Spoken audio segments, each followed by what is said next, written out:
何どうしたんですか？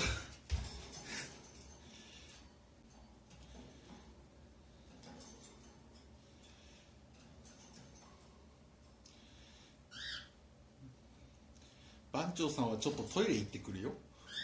大丈夫かい？うん。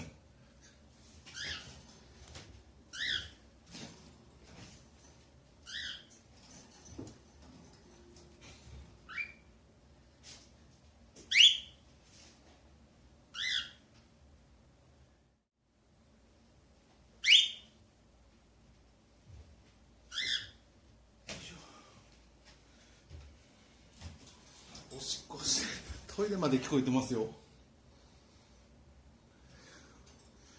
何がそんなに怖いんですかね。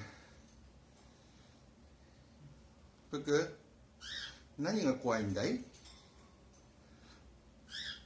僕の顔かい？体かい？足かい？手かい？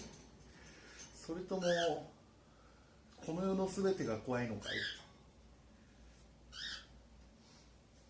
困っちゃったな。まあこんな感じなん。ぷくさん、ぷくさん、さっきまで怖かったのに来たんですか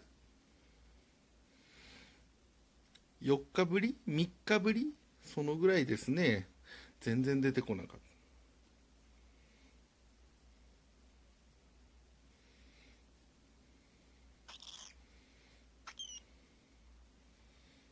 ね。ぷくね、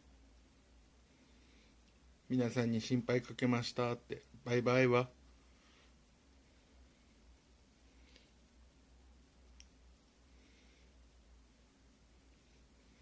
かわいい